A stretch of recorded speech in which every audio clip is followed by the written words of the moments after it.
लोग? सभी बढ़िया हैं, सभी की पढ़ाई अच्छी चल रही है। चलिए, बहुत अच्छी बात है। देखिए बच्चों, हमारा जो है राजस्थान बोर्ड का क्लास 12th का चैप्टर नंबर 1 विद्युत क्षेत्र बंद चल रहा है और इसमें अभी तक हम 7 वीडियो लेक्चर्स बना चुके हैं। 7 पार्ट्स इस लेक्चर के अभी तक हमारे बन चुके हैं इस टॉपिक पे। आज जो हमारा टॉपिक है वो है विद्युत द्विध्रुव और द्विध्रुव आघूर्ण, electric dipole and dipole movement. और बहुत इंपॉर्टेंट टॉपिक है, बोर्ड के पर्पज से बहुत इंपॉर्टेंट टॉपिक है। क्वेश्चंस बोर्ड में आते हैं इसके, और आपको ध्यान रखना है कि आपको इस टॉपिक को बहुत अच्छी तरह से समझना है और पूरा ध्यान इस टॉपिक के ऊपर देना है। आपको समझ में आ रही है बात? तो विद्युत द्विध्रुव और द्विध्रुव आघूर्ण, ठीक है, ये बहुत इंपॉर्टेंट टॉपिक है बोर्ड की तरफ से।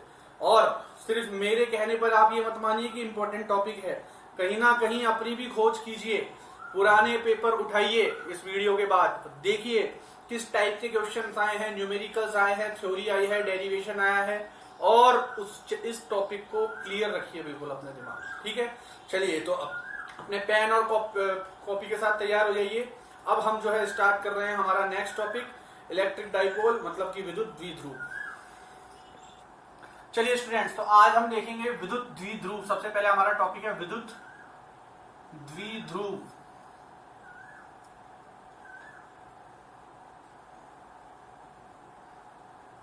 ठीक है, अब देखिए विद्युत द्विध्रुव होता क्या है। तो विद्युत द्विध्रुव को समझने के लिए परिभाषा तो हम इसकी बाद में देखेंगे। सबसे पहले मैं आपको इसको चित्र के द्वारा समझा देता हूं।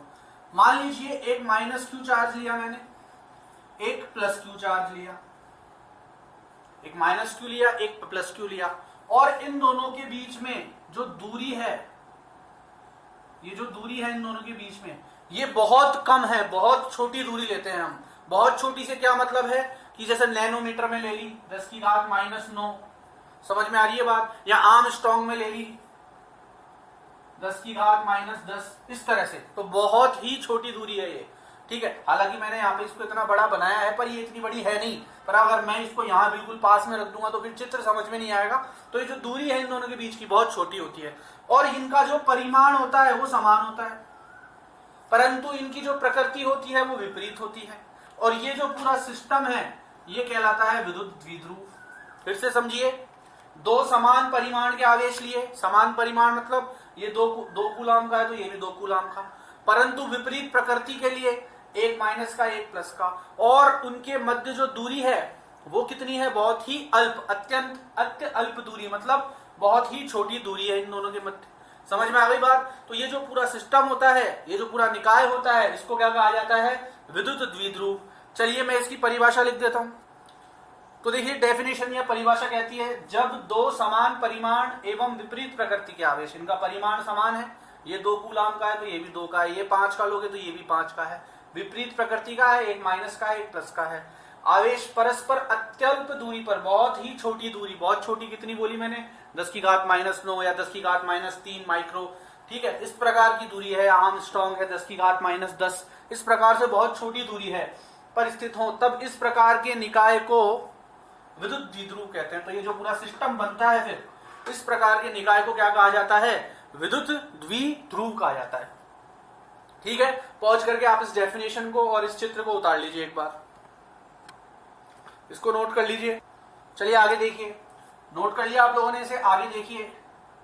अब देखिए ये जो दोनों आवेश होते हैं, अब ये सिस्टम किस प्रकार से लिया जाता है, तो इन दोनों आवेशों को मिलाने वाली रेखा को, ये जो दोनों आवेश हैं इनको मिलाने वाली रेखा को, दोनों आवेशों को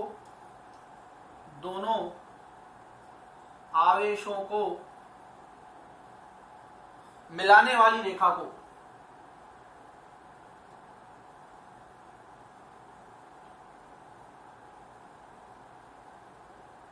क्या कहते हैं, इन दोनों आवेशों को मिलाने वाली रेखा को कहा जाता है अक्ष रेखा। क्या कहा जाता है, अक्ष रेखा।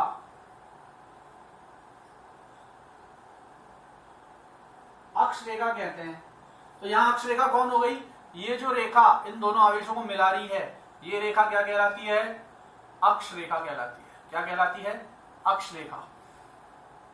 ठीक है, अच्छा ये जो सिस्टम होता है, ये जो दूरी होती है, इसका एक सिस्टम है, इस दूरी को दिखाते कैसे हैं। तो क्या करते हैं, इस रेखा का बिल्कुल मध्य बिंदु लेते हैं, ठीक है। इस मध्य बिंदु के इधर वाली दूरी को अपन a मान लेते हैं, इस मध्य बिंदु के उधर वाली दूरी को अपन a मान लेते हैं, ठीक है। और जो टोटल दूरी होती है उसे 2a लेते हैं यहाँ पे, ये बात ध्यान रखनी है आपको, ठीक है। कुछ किताबों में इसको l द्वारा दर्शा दिया जाता है, आपकी किताब में इसको a द्वारा दर्शाया है। तो मध्य बिंदु लेंगे इस रेखा का, मध्य बिंदु के उधर वाली दूरी a, मध्य बिंदु के इधर वाली दूरी a, तो टोटल दूरी कितनी हो गई 2a। और ये जो है ये कौन सा बिंदु है, मध्य बिंदु है, ये कौन सा बिंदु है, मध्य बिंदु है। समझ में आ गई क्या बात आप सभी के, ठीक है। तो ये जो पूरा सिस्टम है ये क्या कहलाता है, विद्युत द्विध्रुव। क्या कहलाता है, विद्युत द्विध्रुव। समझ में आ गई बात। अच्छा, इसी सिस्टम की इन दोनों आवेशों को मिलाने वाली रेखा को तो कहते हैं अक्ष रेखा, ठीक है। दोनों आवेशों को मिलाने वाली रेखा को तो क्या कहते हैं, अक्ष रेखा। और एक ऐसी रेखा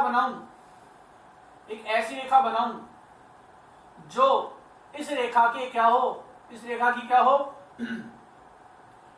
लंब सम द्विभाजक।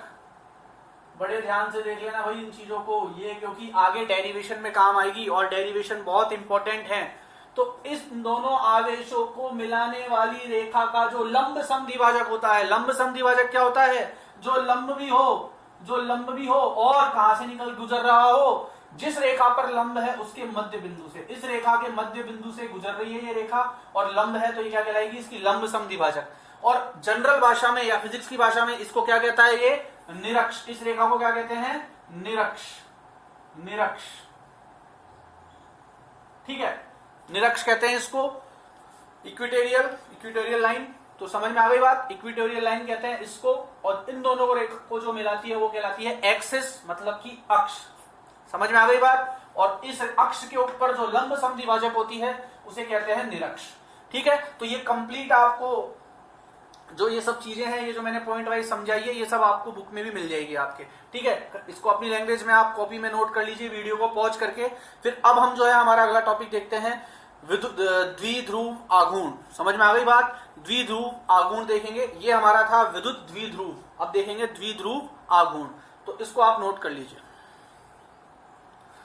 देखिए अब हम देखेंगे द्विध्रुव आघूर्ण, ठीक है। द्विध्रुव आघूर्ण क्या होता है, विद्युत द्विध्रुव मतलब अभी जो मैंने सिस्टम आपको समझाया था, क्या, एक माइनस क्यू चार्ज, एक प्लस क्यू चार्ज, दोनों के बीच की एक अत्यल्प दूरी, बहुत छोटी दूरी, इसका ये मध्य बिंदु होता है। मध्य बिंदु के इधर की दूरी को a मानते हैं, इधर की दूरी को a मानते हैं और पूरी दूरी होती है 2a। समझ में आ गई बात। तो ये जो विद्युत द्विध्रुव है, इसके किसी भी एक आवेश का परिमाण ले लो, क्योंकि मैंने विद्युत द्विध्रुव में क्या बताया था कि दोनों ही आवेशों का परिमाण क्या होता है, समान। तो चाहे इसका लो चाहे उसका लो, आएगा तो वो ये 2 कूलाम होगा तो ये भी 2 कूलाम होगा। तो किसी भी एक आवेश का ले लो, परिमाण की बात कर रहा हूं मैं, ठीक है। और ये तो अदिश राशि होती है आवेश, तो वैसे भी परिमाण तथा उनके मध्य दूरी के गुणनफल को, इनके मध्य दूरी कितनी है 2a, a मत बोल देना, इनके मध्य दूरी कितनी रहेगी, हमेशा 2a रहेगी, a नहीं रहेगी। a तो मध्य बिंदु की वजह से 2 दूरियां बढ़ गई है इसमें, पर दोनों आवेशों के मध्य दूरी हमेशा 2a लेना या 2l लेना, जो भी ले रहे हो उसके साथ 2 गुणा कर देना और ये दिखा देना, ठीक है। तो विद्युत द्विध्रुव के किसी एक आवेश का परिमाण तथा उनके मध्य दूरी के गुणनफल को क्या कहते हैं, विद्युत द्विध्रुव कहते हैं, ठीक है। अब इसे दर्शाते किससे हैं, इसे P द्वारा दर्शाया जाता है, P द्वारा दर्शाते हैं। समझ में आ गई क्या बात, किसके द्वारा दर्शाते हैं, P द्वारा। यह एक सदिश राशि है, क्या है, सदिश राशि।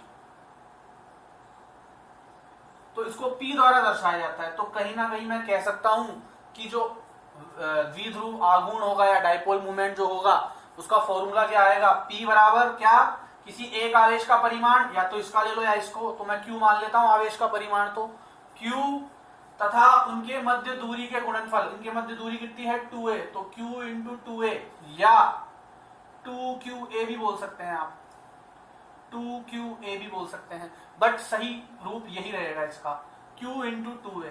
तो द्विध्रुव आघूर्ण का फॉर्मूला क्या होता है, Q इंटू 2A, जहां Q क्या है, किसी विद्युत द्विध्रुव के किसी एक आवेश का परिमाण, और 2A उन दोनों आवेशों के मध्य दूरी। यह क्या है, एक सदिश राशि है। अब भाई सदिश राशि है तो इसकी कोई ना कोई दिशा होगी, तो इसकी दिशा कहां से किस तरफ होती है, इसकी दिशा जो है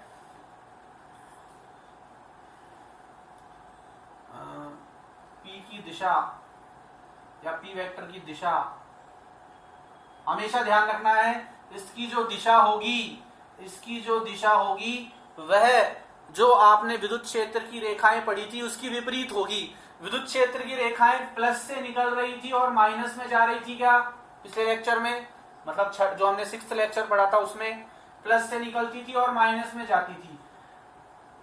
इसकी जो दिशा होती है वह कहां से होती है, माइनस से प्लस की तरफ।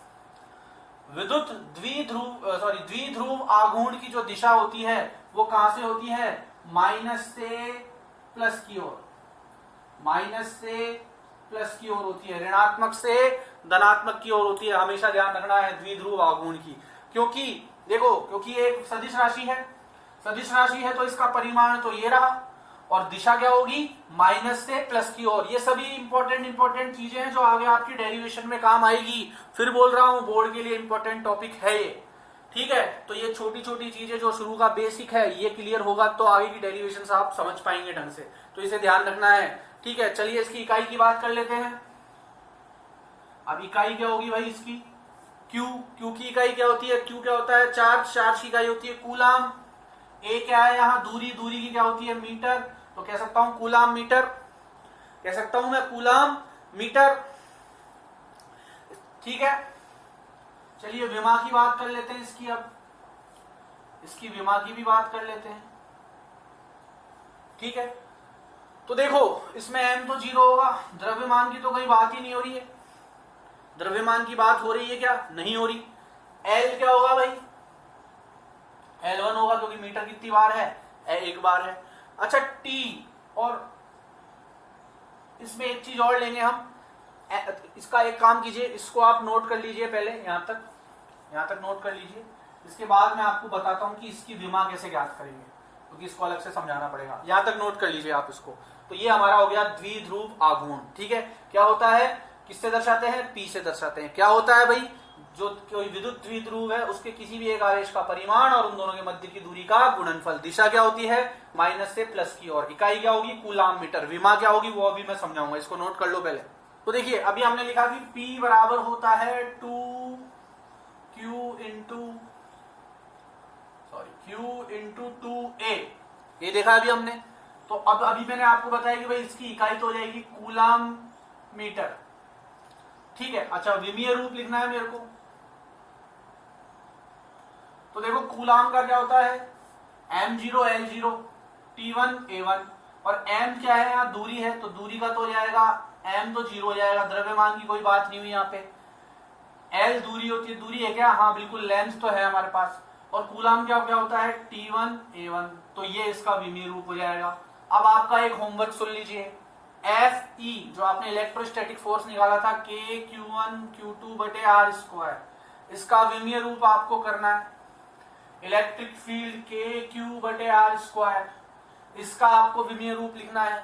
विद्युतशीलता आपने की थी, विद्युतशीलता का आपको जो फॉर्मूला निकल गया, अच्छा विद्युतशीलता तो खैर एक, विद्युतशीलता जो है वो तो कांस्टेंट था, और स्थिर वैद्युतांक भी एक कांस्टेंट था, एक जो है विमा विहीन राशि थी, ठीक है। विद्युतशीलता जो होती है या डाइलेक्ट्रिक कांस्टेंट जो होता है वो क्या होती है, एक विमा विहीन राशि, उसकी कोई विमा नहीं होती है, क्योंकि उसकी कोई इकाई नहीं होती है एक्चुअल में, ठीक है। तो ये दो जो चीजें हैं इनका आपको विमीय रूप लिखना है, और विमीय रूप निकाल के मुझे कमेंट बॉक्स में कमेंट करना है, और साथ ही आपको अगर कोई समस्या है तो मुझे बतानी है, मैं आपको वो समस्या क्लियर करूंगा, ठीक है। चलिए अब हमारा अगला टॉपिक देखते हैं, अगली डेरिवेशन देखते हैं। अब तो देखिए बच्चों, अब हम क्या याद करेंगे, किसी विद्युत द्विध्रुव के कारण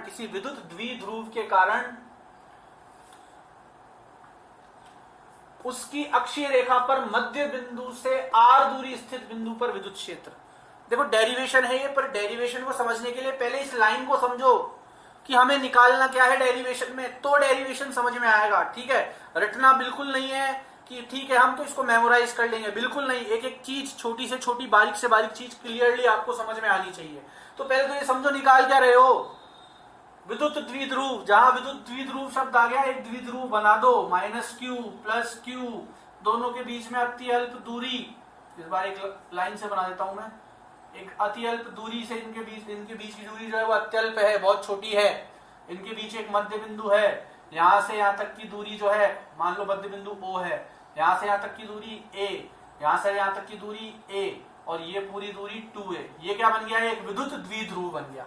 बात खत्म हो गई यहां तक के कारण। अब इस विद्युत द्विध्रुव के कारण उसकी अक्षीय रेखा पर, इसकी ये जो अक्षीय रेखा है, मैंने बताया था इन दोनों के मध्य की दूरी, जो मध्य की रेखा होती है वो क्या कहलाती है, अक्षीय रेखा। अक्षीय रेखा पर मध्य बिंदु से, अब इसका मध्य बिंदु क्या है, ये रहा, r दूरी स्थित। अब इस अक्षीय रेखा को मैंने आगे बढ़ाया, इस अक्षीय रेखा को मैंने आगे बढ़ाया यहां कहीं। ठीक है, तो इस मध्य बिंदु से r दूरी पर स्थित बिंदु, अब इस मध्य बिंदु से यहां एक बिंदु स्थित है, इस मध्य बिंदु और इस बिंदु के बीच की दूरी है r। ध्यान से समझिएगा इस चीज को ध्यान से समझिएगा। ये जो मध्य बिंदु है और ये जो बिंदु है, मान लो ये बिंदु P है। ठीक है, इस मध्य बिंदु और इस बिंदु P के बीच की दूरी कितनी मान ली है मैंने, r। और आपको ज्ञात क्या करना है, इस विद्युत द्विध्रुव के कारण अक्षीय रेखा पर मध्य बिंदु से r दूरी पर स्थित बिंदु पर, इस बिंदु पर क्या ज्ञात करना है आपको, विद्युत क्षेत्र E ज्ञात करना है इस बिंदु पर, इस पूरे द्विध्रुव के कारण इस पूरे द्विध्रुव के कारण। समझ में आ गई क्या बात?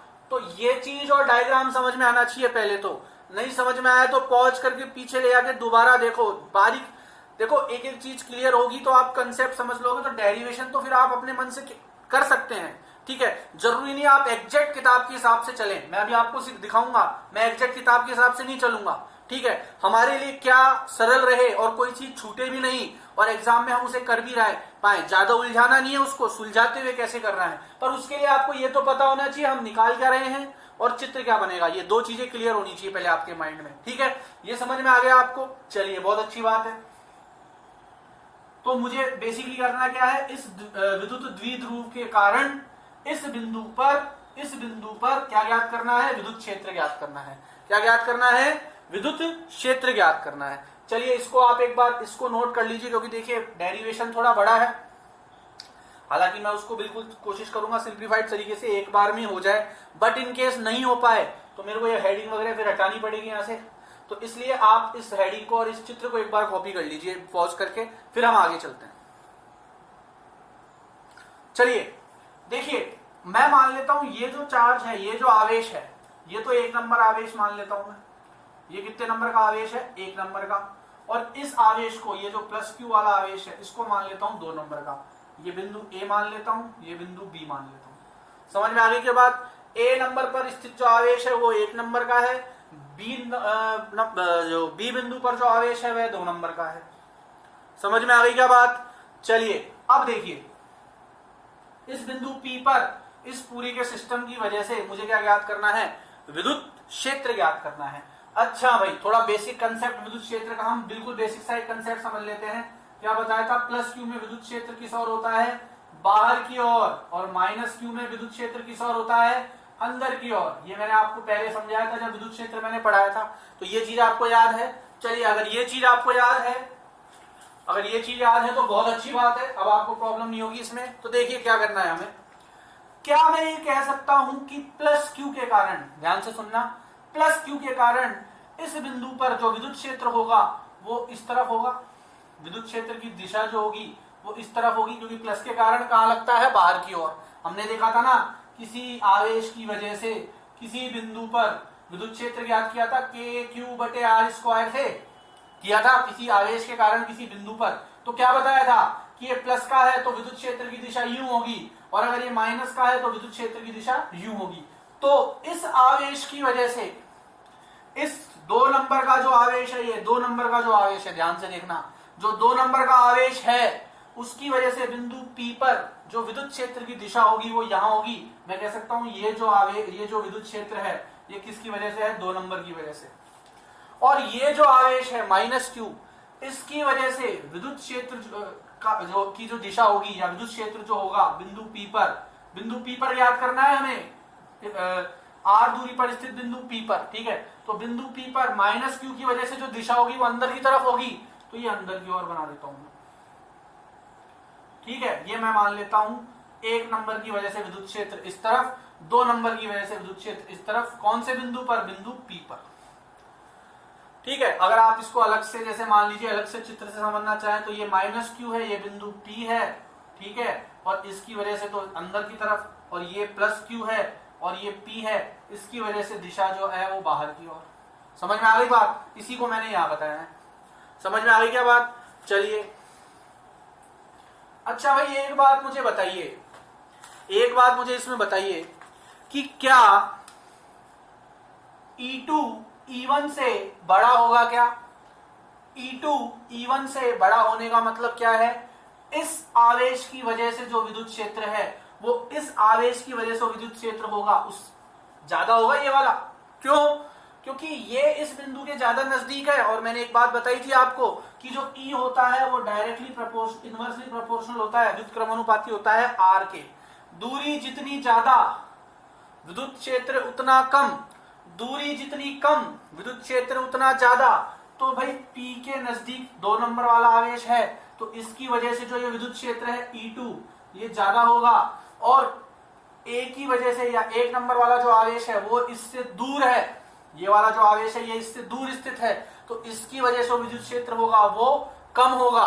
समझ में आ रही है बात? तो इसको हम चित्र में कैसे दर्शाएं? तो आप क्या कर सकते हैं, E2 वाली लाइन को थोड़ा बड़ा बना दो, और ये जो E1 वाला एरो है बिंदु P से E2 की लाइन, E2 जो वाला लाइन है या E2 वाला जो एरो है उसको तो थोड़ा दूर तक बना दो, तो ये दिखा रहा है भाई ये ज्यादा बड़ा है और ये कम है। समझ में आ गई बात? यहां आप लिख भी सकते हैं कि E2 जो है वो किससे बड़ा होगा, E1 से बड़ा होगा। E2 किससे बड़ा होगा, E1 से। क्यों? क्योंकि ये जो बिंदु P है ये +q के तो नजदीक है और -q से दूर है, तो इसकी वजह से इस बिंदु पे जो विद्युत क्षेत्र है वो अधिक होगा, और इसकी वजह से जो इस बिंदु पे विद्युत क्षेत्र है वह कम होगा, इसलिए मैंने ऐसे दर्शा दिया इसको। समझ में आ गई क्या बात? चलिए, बहुत अच्छी बात है। अब आप मुझे एक बात बताइए, ये विद्युत क्षेत्र जो होता है ये एक सदिश राशि होती है।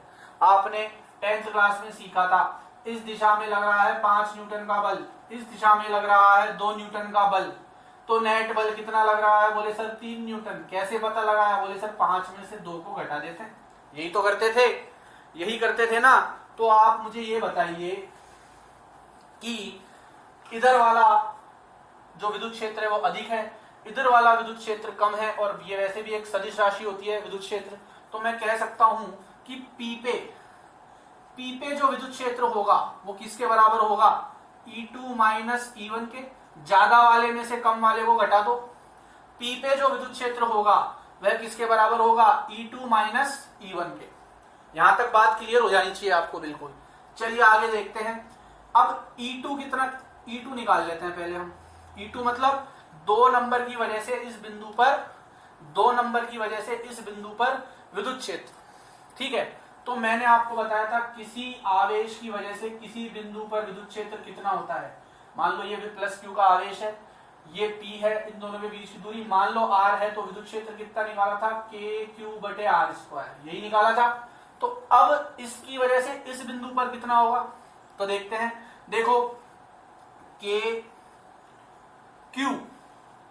तो q ही रहेगा बटे r²। r क्या होता है, आवेश और बिंदु के बीच की दूरी। अब यहां आवेश और बिंदु के बीच की दूरी कितनी होगी, ध्यान से देखो, आवेश और बिंदु के बीच की दूरी कितनी होगी, यहां से यहां तक की दूरी r, यहां से यहां तक की दूरी, यहां से यहां तक की दूरी r, यहां से यहां तक की दूरी a, यहां से यहां तक की दूरी a। तो ये दूरी क्या कह सकता हूं मैं, r-a कह सकता हूं। तो ये दूरी कितनी हो जाएगी, r-a हो जाएगी। ये दूरी कितनी हो जाएगी, r-a। बी बिंदु पर रखे आवेश और जिस बिंदु पर आपको विद्युत क्षेत्र याद करना है उनके मध्य दूरी कितनी हो गई, r-a। तो मैं कह सकता हूं कि E2 कितना आ जाएगा, के E2 कितना आ जाएगा, मतलब 2 की वजह से जो विद्युत क्षेत्र है वो कितना आ जाएगा, के क्यू बटे आर माइनस ए का होल स्क्वायर। आर के स्क्वायर की जगह आर माइनस ए का होल स्क्वायर, क्योंकि आर क्या होती है, इनके बीच की दूरी, यहाँ इनके बीच की दूरी कितनी है, आर माइनस ए। बात आ गई समझ में। चलिए E1 निकाल लेते हैं। अच्छा आप चाहें तो यहाँ ब्रैकेट में लिख सकते हैं कि भाई जो बीपी होगा, बीपी जो होगा वह ओपी माइनस ओबी होगा, ओपी माइनस ओबी होगा, इसलिए बीपी जो है वह कितना आ जाएगा, आर माइनस ए, क्योंकि ओपी आर है और ए जो है, और सॉरी ओबी जो है वो ए है। चलिए E1 निकाल लेते हैं। अब E1 क्या होगा भाई, इस बिंदु पर विद्युत क्षेत्र किसकी वजह से, इसकी वजह से, एक नंबर वाले आवेश की वजह से। फॉर्मूला यही लगेगा के क्यू बटे आर स्क्वायर। तो के क्यू, अब क्यू है माइनस का है, लेकिन आपको पता है हमें तो परिमाण लेना होता है, तो क्योंकि ये तो एक अदिश राशि होती है, के क्यू बटे आर।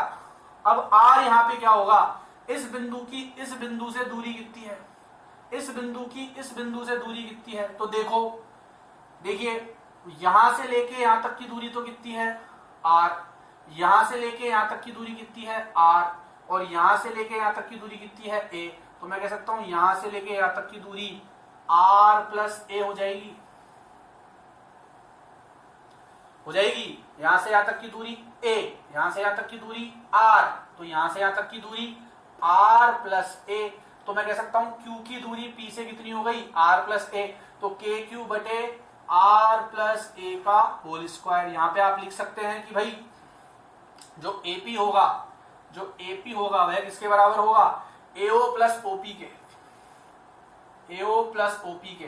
तो एपी कितना आ जाएगा, आर प्लस ए का, सॉरी आर प्लस ए आ जाएगा। बात आ गई है समझ में यहां तक, ये E1 आ गया, ये E2 आ गया। तो EP कितना आ जाएगा, ध्यान से देखिए, EP कितना आ जाएगा, EP आ जाएगा E2 माइनस E1, मतलब KQ बटे R माइनस ए का होल स्क्वायर माइनस KQ बटे R प्लस ए का होल स्क्वायर, यही आएगा EP। P पे विद्युत क्षेत्र कितना आएगा, E2 माइनस E1। माइनस क्यों किया, अभी बताया था, ये इससे ज्यादा था, क्यों, क्योंकि ये तो नजदीक था तो इसका ज्यादा आएगा, ये दूर था तो इसका कम आएगा। इस पे नेट निकालना था मुझे, तो मैंने क्या किया, कुल निकालना था P पे, तो मैंने क्या किया, E2 में से E1 को घटा दिया। इसे आप नेट भी लिख सकते हैं, EP भी लिख सकते हैं, या E नेट भी लिख सकते हैं, कोई बड़ी बात नहीं है, ठीक है। चलिए EP आ गया हमारे पास, चलिए इसको आगे करते हैं, हल करते हैं इसको। EP बराबर, क्या मैं दोनों में से KQ कॉमन ले सकता हूं, क्या, बिल्कुल ले सकता हूं, KQ कॉमन ले लेता हूं। अंदर क्या बचेगा, 1 बटे R माइनस ए का होल स्क्वायर माइनस 1 बटे R प्लस ए का होल स्क्वायर। आ गई है बात समझ में। चलिए EP बराबर KQ, ये R प्लस ए के होल स्क्वायर को 1 से गुणा, लैसे लूंगा, लैसे में क्या करेंगे, इसको इससे और इन दोनों को आपस में, लैसे यही तो करते हैं। तो R प्लस ए के होल स्क्वायर को 1 से गुणा करूंगा तो R प्लस ए का whole square minus R minus A के होल स्क्वायर को 1 से गुणा करूंगा तो R माइनस ए का होल स्क्वायर बटे, लैसे क्या आ जाएगा, R माइनस ए का whole square into R plus A का होल स्क्वायर। ये लैसे आ गया हमारे पास, समझ में आ गई बात, बाहर KQ कॉमन लिया है हमने, ठीक है। चलिए आप ऐसा करिए, इस पूरे को नोट कर लीजिए, यहां तक नोट कर लीजिए, और फिर हम आगे देखते हैं। नोट कर लो इसको यहां तक, फिर आगे इस डेरिवेशन को बढ़ाते हैं। आगे देखें भाई, चलिए आगे देखते हैं। EP, हम देखिए P पे इलेक्ट्रिक फील्ड याद कर रहे हैं। EP बराबर KQ, चलिए ब्रैकेट में देखते हैं, इसको खोलते हैं। R प्लस ए का होल स्क्वायर कैसे निकलेगा, A square plus B square plus 2ab minus R minus A का होल स्क्वायर कैसे खुलेगा, A square minus 2ab plus B square 2RA, ठीक है। अच्छा भाई ये माइनस है बाहर, तो ब्रैकेट खुलेगा तो ये प्लस तो क्या बन जाएगा माइनस, माइनस क्या बन जाएगा प्लस, और प्लस क्या बन जाएगा माइनस। अब देखिए ये छोटी छोटी चीजें हैं गणित की, आप चाहें तो इसको नेक्स्ट स्टेप में ही बना सकते हैं, मेरे पास जगह कम है, मैंने इसी स्टेप में कर दिया। ये खोल दिया, ये माइनस था, इसको खोल के जो इसके अंदर की जो चीजें थी वो बाहर वाले माइनस से चिन्ह बदल गए। अच्छा ठीक है, प्लस का आर स्क्वायर माइनस के आर स्क्वायर से कट जाएगा, प्लस का ए स्क्वायर माइनस के ए स्क्वायर से कट जाएगा, तो क्या बचेगा, और बटे में क्या बचेगा, बटे में देखिए अब बच रहा है यहाँ पे आर माइनस ए का whole square, are plus A का होल स्क्वायर। अब देखना आपको इसमें क्या करना है, नीचे ए माइनस बी का होल स्क्वायर लगाना, फिर ए प्लस बी का होल स्क्वायर लगाना, दोनों ब्रैकेटों को गुना करना, तो लास्ट में आपको एक चीज प्राप्त होगी, इसमें गुना करके कट कटा के जो चीज प्राप्त होगी वो मैं बता देता हूं, आर स्क्वायर सॉरी आर की पावर 4 माइनस 2r स्क्वायर ए स्क्वायर प्लस ए की पावर 4, ये ज्ञात होगा इससे। जब इसको खोलोगे और दोनों को गुणा करोगे और फिर कट कटा के जो लास्ट में बचेगा वो ये बचेगा r4 माइनस 2r स्क्वायर ए स्क्वायर प्लस ए की पावर 4। समझ में आ गई क्या बात? तो इसको मैं क्या लिख सकता हूं, के क्यू, देखिए 2ra प्लस 2ra कितना हो जाएगा, 4ra अपॉन, इसको क्या लिख सकता हूं मैं, ए स्क्वायर माइनस ए माइनस बी का होल स्क्वायर लिख सकता हूं, जिसमें ए तो क्या आ जाएगा आर स्क्वायर और बी क्या आ जाएगा ए स्क्वायर का होल स्क्वायर। समझ में आ गई बात? ठीक है, चलिए अगला जो स्टेप है मैं यही लिख देता हूं, ईपी बराबर के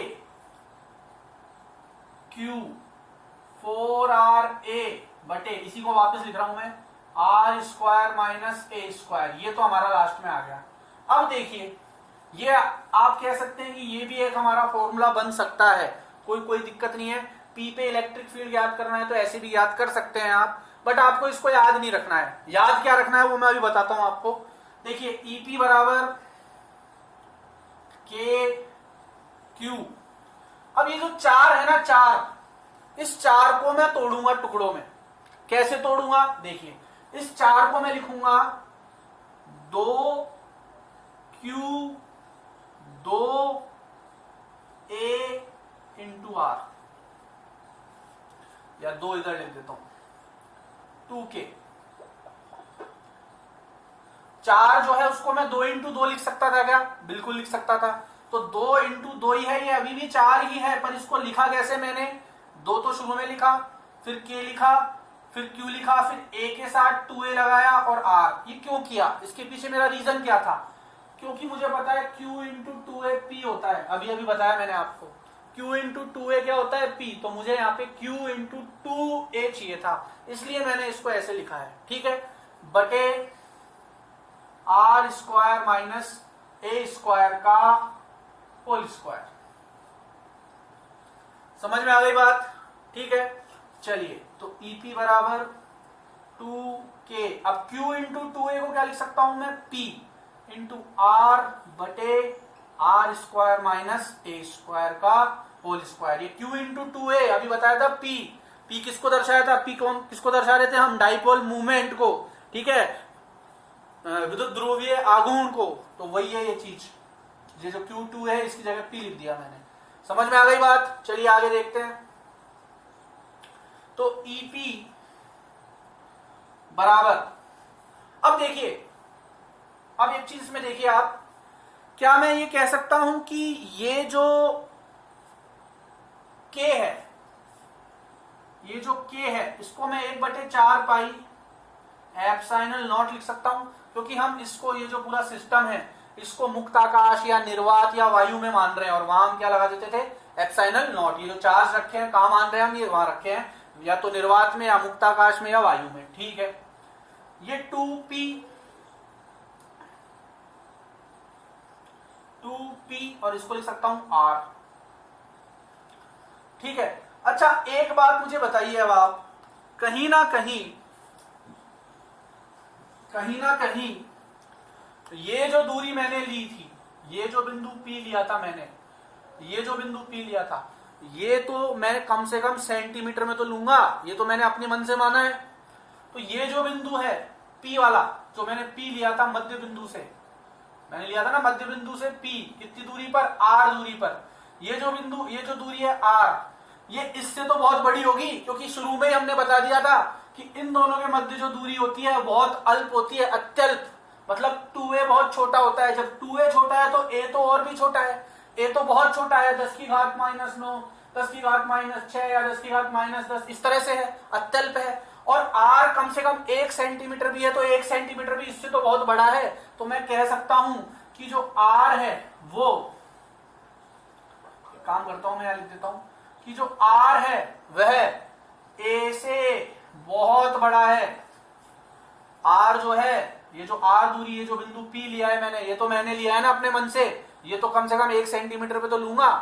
ये जो है, यह जो दूरी a थी, इससे बहुत बड़ा है, क्योंकि हमने जब शुरू में इसको परिभाषित किया था तो हमने बताया था कि भैया ये जो दूरी होती है दोनों के बीच में, ये अत्यल्प होती है, मतलब बहुत छोटी। तो r a से बहुत बड़ा है। कहीं ना कहीं मैं कह सकता हूं कि a जो है वो किसकी ओर अग्रसर है, r के कंपैरिजन में 0 की ओर अग्रसर है, क्योंकि r a से बहुत बड़ा है। ठीक है, r a से बहुत बड़ा है तो a किसकी ओर अग्रसर है, 0 की ओर अग्रसर है। समझ में आ गई बात। तो अब देखिए इसमें EP बराबर 2, अच्छा k की जगह क्या लिखूंगा, 1/4 पाई एप्सिलॉन नॉट 2PR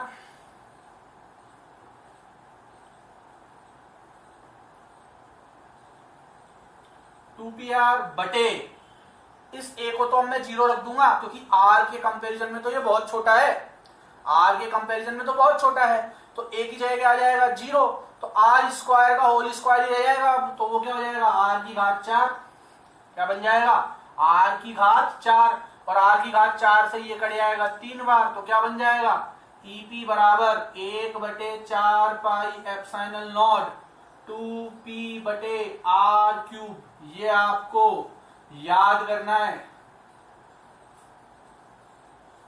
ये आपको याद करना है कि भाई यहाँ पे R जो है वह A से बहुत बड़ा है। क्यों, क्योंकि ये तो मैंने ली थी दूरी अपने मन से, अब मैं बहुत छोटी दूरी थोड़ी लूंगा, मैं तो 1 सेंटीमीटर तो लूंगा, और A जो है बहुत छोटा है, क्योंकि 2A ही बहुत छोटा है, दोनों आवेशों के मध्य दूरी बहुत छोटी है, तो R तो अपने आप ही इससे छोटा है, और R जो है वो A से बहुत बड़ा है, तो A लगभग 0 के बराबर है, तो A को 0 रख दो, तो सिर्फ R स्क्वायर बचेगा। R स्क्वायर का होल स्क्वायर क्या होगा, R की घात 4, R से R कट गया, R क्यूब। तो ये आपका फाइनल फॉर्मूला निकल के आया है। इसको कॉपी कर लीजिए, फिर इसको वेक्टर रूप में देख लेते हैं। इसको कॉपी कर लीजिए पहले। अब देखिए, ये जो मैंने P निकाला था ये इस अक्ष पे था, शुरू में मैंने हेडिंग क्या लिखी थी कि अक्ष पर हमें याद करना है, तो मैं इस EP को लिख सकता हूं E अक्षीय, E अक्षीय। अब ध्यान से देखो, इसको मैं वेक्टर रूप में लिखूंगा। अब किस में लिखूंगा, यहां लिख देता हूं मैं, सदिश रूप में। सदिश रूप में इसको कैसे लिख सकते हैं, अलग से हेडिंग डाल लेना आप, सदिश रूप में। तो सदिश रूप में कैसे लिख सकते हैं, क्या बोला मैंने कि ये जो P है यह तो अक्ष पे स्थित है, तो मैं कह सकता हूं E अक्षीय, E अक्षीय बराबर 1/4 पाई एप्सिलॉन नॉट, ठीक है, 2 इंटू 2P बटे R क्यूब। ठीक है, अब ये यहां पे मैंने आपको बताया था ये जो P है, ये जो P है, P क्या था भाई हमारा, P क्या था, दिमाग लगाओ, डाइपोल मोमेंट, मतलब विद्युत द्विध्रुव आघूर्ण। ये क्या बताया था, एक सदिश राशि, और इसकी दिशा क्या बताई थी मैंने, माइनस से प्लस की ओर। क्या बताई थी, माइनस से प्लस की ओर। अच्छा ठीक है सर, इसकी तो दिशा माइनस से प्लस की ओर है, इस P की दिशा कहां से कहां है, माइनस से प्लस की ओर। ये जो हमने इलेक्ट्रिक फील्ड निकाला है इसकी दिशा क्या होगी, फिर से एक वो उदाहरण देखो, बल वाला, इधर हम 5 न्यूटन बल लगाते थे, इधर 3 न्यूटन ही लगाते थे, नेट बल लगता था 2 न्यूटन, और वस्तु किस तरफ जाती है, इस तरफ ही तो जाएगी, जहां ज्यादा बल है वस्तु उसी तरफ तो जाएगी। वस्तु की दिशा क्या होगी, जो फोर्स, जहां पे नेट फोर्स लग रहा है।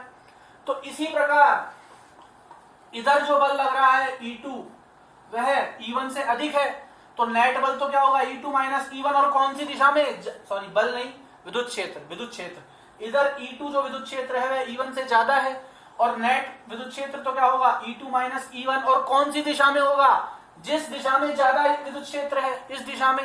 ठीक है, और P की जो दिशा होगी वह भी क्या होगी, माइनस से प्लस की ओर, तो वो भी इस तरफ। विद्युत क्षेत्र की दिशा भी इस तरफ, मतलब दोनों दिशाएं समान हैं, तो मैं डायरेक्टली यहाँ पे इसको सदिश रूप में लिखने के लिए लिख सकता हूँ 1/4 पाई एप्सिलॉन नॉट, और P की दिशा दर्शाने के लिए मैं इसका लगा देता हूं यहाँ पे एक यूनिट वेक्टर। दिशा ही तो दर्शानी है, परिमाण तो ये रहा, दिशा ये रही, तो ये जो है ये क्या हो गया, इसका सदिश रूप हो गया। पर ध्यान रखने वाली बात क्या है कि विद्युत क्षेत्र तथा, या लिख देता हूं E तथा P की दिशा, दोनों वेक्टर्स की दिशा समान है। ये इंपॉर्टेंट चीज है, यहाँ पे समान होगी। E तथा P की दिशा क्या होगी, समान होगी। यहाँ E वेक्टर तथा P वेक्टर की, क्यों, क्योंकि E भी इसी दिशा में लग रहा है, E भी इसी दिशा में जा रहा है, जिस तरफ ज्यादा उसी तरफ तो बल लगेगा, नेट जो है विद्युत क्षेत्र लगेगा। और P की दिशा क्या बताई थी, माइनस से प्लस की ओर, वो भी इस दिशा में, तो दोनों की दिशा समान है। अगर दिशा विपरीत होती, E तो इधर लग रहा होता और P उधर, तो मैं यहाँ माइनस लगा देता फिर इसके साथ, बट माइनस लगाने की जरूरत ही नहीं है, दोनों की दिशा समान है, तो इस वजह से सिर्फ हमें P की दिशा दर्शानी है। बस समझ में आ गई बात, ये पहली चीज आ गई। तो पहला पॉइंट तो इसमें लास्ट में लिख देना, विद्युत क्षेत्र मतलब विद्युत क्षेत्र तथा विद्युत द्विध्रुव आघूर्ण की दिशा क्या है, समान होगी। एक चीज और देखो आप इसमें, जब हम E वेक्टर निकालते थे पहले तो फॉर्मूला था KQ/R², तो वहां E वेक्टर किसके प्रोपोर्शनल था, 1/R² के। R² के क्या था, R² के क्या था, R² के व्युत्क्रमानुपाती था। यहां हम क्या देख रहे हैं कि E वेक्टर जो है, E अक्षीय जो हमने निकाला है, यह R³ के जो है व्युत्क्रमानुपाती है। यहां क्या है सेकंड में, E वेक्टर जो है E अक्षीय, यह R³ के, मतलब और ज्यादा, मतलब आपने स्क्वायर की जगह क्यूब कर दिया है, मतलब अब दूरी बढ़ने के साथ ये और ज्यादा तेजी से घटेगा और तीव्रता से घटेगा। पहले ही यहाँ पे इनवर्स स्क्वायर लॉ का नियम लगता था, तभी यह इसके मुकाबले तेजी से घटता था, हमने पूरा समझा था ग्राफ के द्वारा।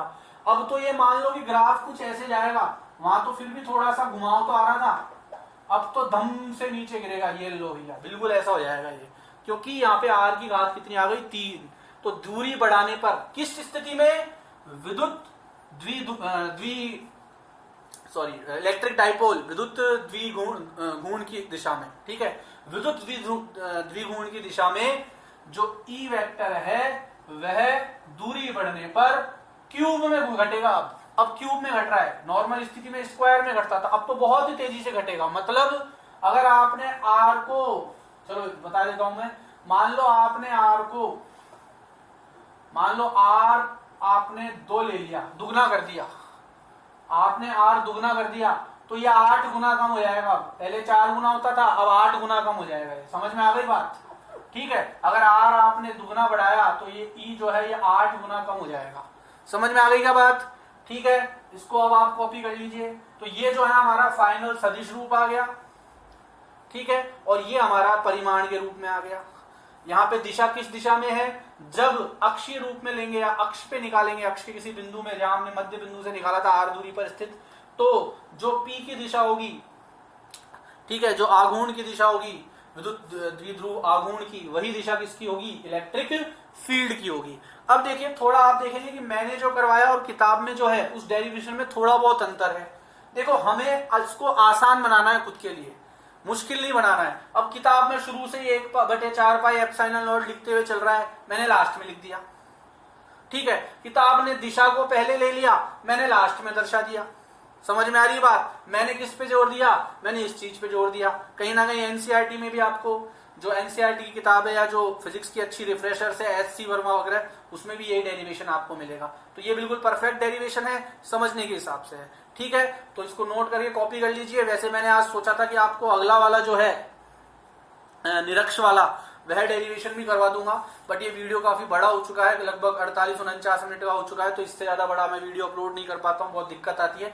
तो अब जो अगला टॉपिक है उसे हम नेक्स्ट क्लास में ही देखेंगे, ठीक है। ये कर लीजिए। अच्छा, आपके अभी भी इस चैप्टर के न्यूमेरिकल्स का कोई वीडियो अभी तक मैंने आपको नहीं दिया है, उसका एक रीजन है, कुछ न्यूमेरिकल्स में वेक्टर्स हैं और कुछ बच्चों को वेक्टर्स में प्रॉब्लम है। तो जैसे ये चैप्टर खत्म होता है, मैं तुरंत 2 घंटे का एक वेक्टर का लेक्चर बनाऊंगा, मतलब 1-1 घंटे के 2 लेक्चर, उसमें पूरा वेक्टर हम रिवाइज करेंगे। ठीक है, पूरा वेक्टर रिवाइज करेंगे। हालांकि इसकी जो अगली वाली डेरिवेशन है निरक्ष वाली, उसमें भी, निरक्ष वाली में भी कहीं ना कहीं थोड़ा बहुत वेक्टर काम आएगा। कुछ बच्चों को वेक्टर में प्रॉब्लम है, ये बात सत्य है, इससे हम जो है इसको मना नहीं कर सकते हैं। जिन बच्चों ने रिवीजन किया, 11th में पढ़ाया हुआ, जिन्होंने लास्ट तक रिवाइज करते रहे, उन्हें वेक्टर याद है। जिन्होंने करा ही नहीं कुछ भी, वो भूल चुके हैं। तो अब हमें तो सभी बच्चों को साथ लेके चलना है।